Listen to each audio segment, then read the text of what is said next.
Have you ever noticed how just a few words can completely shift the mood in your family? One simple, "thank you," can make your spouse smile for the rest of the day.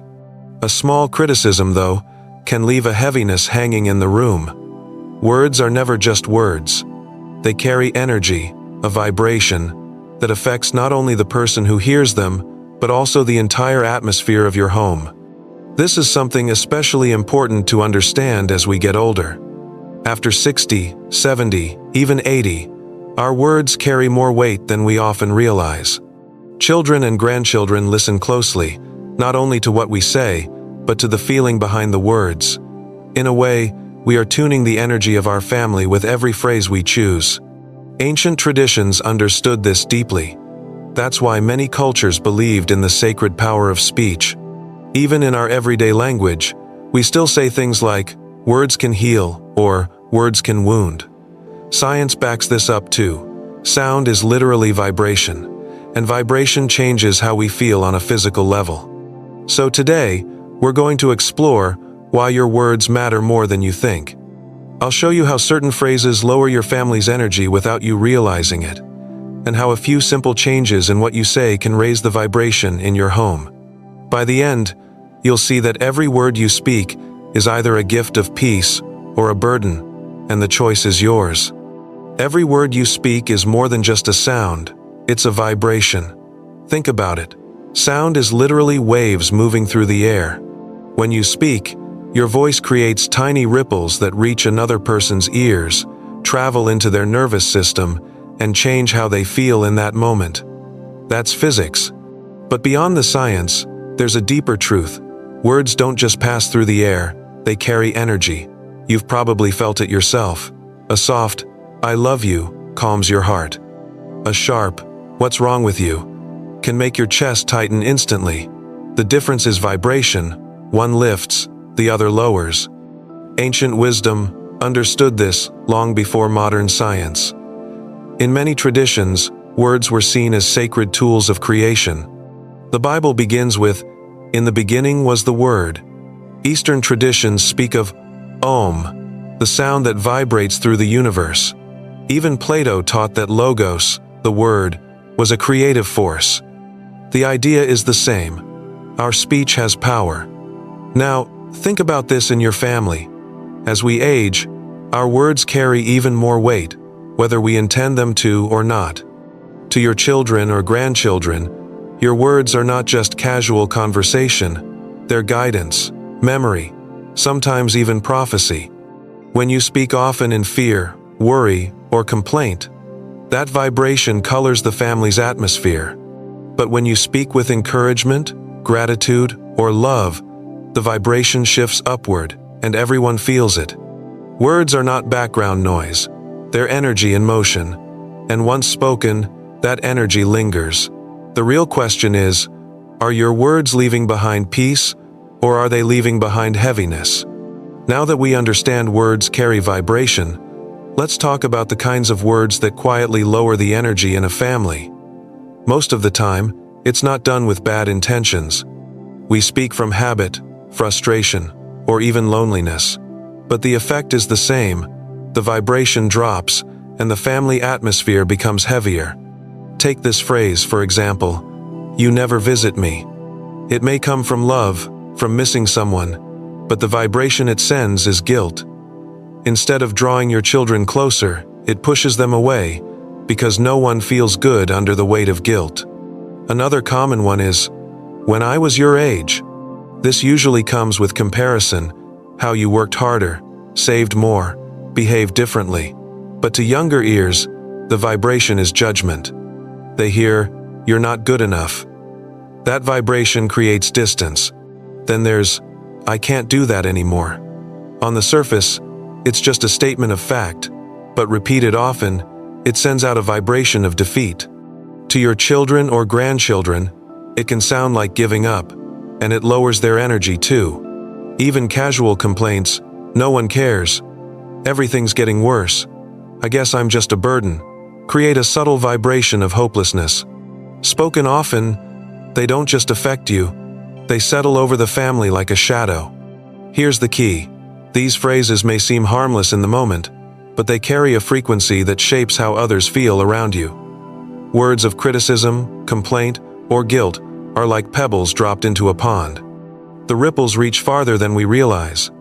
The good news is, just as words can lower energy, they can also raise it, and that's where healing phrases come in. If certain phrases can lower the energy in your family, then the opposite is also true.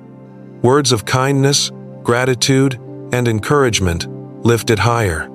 The beauty is, you don't need long speeches to change the atmosphere. Just a few conscious shifts in language can transform how your loved ones feel around you. Let's go back to the earlier example. Instead of saying, "You never call me," try, "I love it when you call, it makes my day." Do you feel the difference? One vibrates guilt, the other vibrates joy. When you focus on appreciation rather than lack, your words become an invitation, not a complaint. Another shift. Replace "when I was your age" with "I'm proud of how you handle challenges today." One phrase carries judgment, the other carries respect. Respect is a higher vibration, and it deepens the bond between generations. Even with yourself, you can raise the energy. Instead of saying, "I can't do that anymore," try, "Maybe we can try it together," or "I'll do what I can." These small changes turn resignation into resilience. They tell your family, "I'm still engaged, still hopeful." That vibration inspires them too. You might be surprised how quickly people respond when you shift your words. A grandchild who rolls their eyes at a complaint may suddenly light up at a compliment. A spouse who feels criticized may soften when they hear encouragement. These aren't coincidences. It's the vibration of your words reshaping the emotional atmosphere. Every phrase is like striking a tuning fork. It sets the tone for what follows.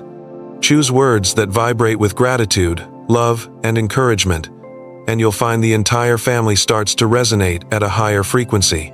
Up to this point, we've looked at words in a practical way, how they can hurt or heal, discourage or inspire. But there's a deeper layer, one that ancient traditions and great philosophers spoke about for centuries. Words are not just communication, they are creation. Plato used the term logos to describe the power of the word as a creative force that shapes reality. In the Bible, the very beginning of existence is described with, "In the beginning was the Word." And in Eastern traditions, the sacred sound Om is said to vibrate through the entire universe, holding everything together. Different cultures, different languages, yet the same truth. Sound is sacred.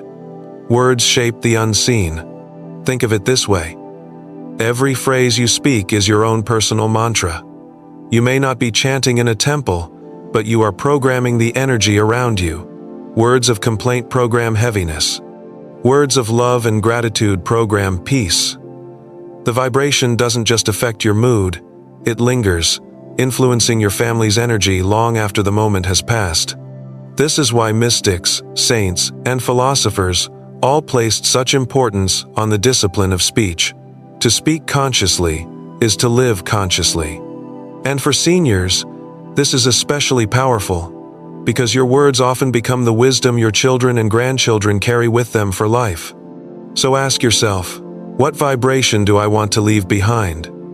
Are my words filling the room with fear, or with hope, with judgment, or with compassion, with heaviness, or with peace? Because once you see words as vibration, you realize you're not just speaking, you're tuning the entire family's energy. So, what have we learned? Words are never just words. They are vibrations that move through the air, settle into hearts, and ripple through families. A careless phrase can lower the mood for hours. A thoughtful one can lift it for days. And when we repeat those words over time, they shape the entire energy of our home. This is especially true as we age. Our children, our grandchildren, even our friends, they listen closely, whether we realize it or not. Our words become their memories, their lessons, and sometimes even their beliefs. That's how powerful they are. But here's the hope. You don't need to change everything overnight. Start with one phrase. Replace a complaint with appreciation. Swap judgment for encouragement. Choose one moment to speak love instead of worry. Watch how quickly the energy shifts, because every word is either planting seeds of heaviness or seeds of peace. And when you start planting peace, you'll see it bloom not only in your family but also within yourself. If this message resonated with you, I invite you to try it this week. Speak one new phrase that raises the vibration. Then, come back and share your experience in the comments. I'd love to hear how it changed the energy in your family. And if you'd like more insights like this, remember to subscribe and share this video. Together, let's spread words that heal, not harm. Words that lift, not lower. Words that truly vibrate with love.